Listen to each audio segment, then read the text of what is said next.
નમસ્કાર, આપ જોઈ રહ્યા છો સ્પાર્ક ટુડે ન્યૂઝ। વલસાડ જિલ્લાના વાપીમાં નેશનલ હાઈવે નંબર 48 પર આજે હ્યુન્ડાઈના નવા શોરૂમનો શુભારંભ થયો છે। વાપીના વાયબ્રન્ટ બિઝનેસ પાર્ક ખાતે સાનવી હ્યુન્ડાઈના શોરૂમનું રાજ્યના નાણામંત્રી કનુભાઈ દેસાઈના હસ્તે ઉદ્ઘાટન કરવામાં આવ્યું હતું। સાનવી હ્યુન્ડાઈના નામે આ સાહસ કરનાર શોરૂમના માલિકોને રાજ્યના નાણાં ઉર્જા અને પેટ્રોલિયમ મંત્રી કનુભાઈ દેસાઈએ ખૂબ અભિનંદન પાઠવ્યા હતા તેમજ લેખિતમાં શુભેચ્છાઓ પણ પાઠવી હતી। આ પ્રસંગે વાપીના ઉદ્યોગકારો, કાર શોખીનો અને વેપારીઓ, રાજકીય આગેવાનો પણ ઉપસ્થિત રહ્યા હતા। સાનવી હ્યુન્ડાઈના શોરૂમનું ઓપનિંગ કરવામાં અત્યંત આધુનિક અને દરેક સુવિધાઓથી સુસજ્જ શોરૂમ આજે મુકેશભાઈ અને વિજયભાઈની રાહબરી હેઠળ, માર્ગદર્શન હેઠળ આ વિસ્તારમાં એક સુંદર મકાન બન્યું છે। સમગ્ર પરિવારને હું અભિનંદન આપું છું અને હ્યુન્ડાઈ જે રીતે ઓટોમોબાઈલ ક્ષેત્રે નામ કાઢ્યું છે, હજી બધું નામ કાઢશે એવી ચોક્કસ ખાતરી છે, કેમ કે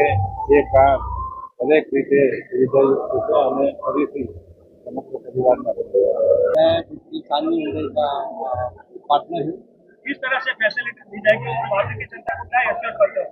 हम वापी की जनता को एश्योर करते हैं यहाँ पे सबसे बेस्ट, सबसे ईमानदारी से और सबसे अच्छी सुविधाएं दी जाएगी।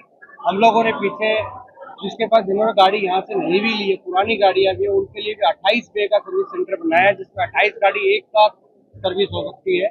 और हम ये एश्योर करते हैं कि हम आम पब्लिक के लिए जो अच्छे में अच्छा कर पाएंगे, जो बेस्ट में बेस्ट कर पाएंगे, in terms of everything will do.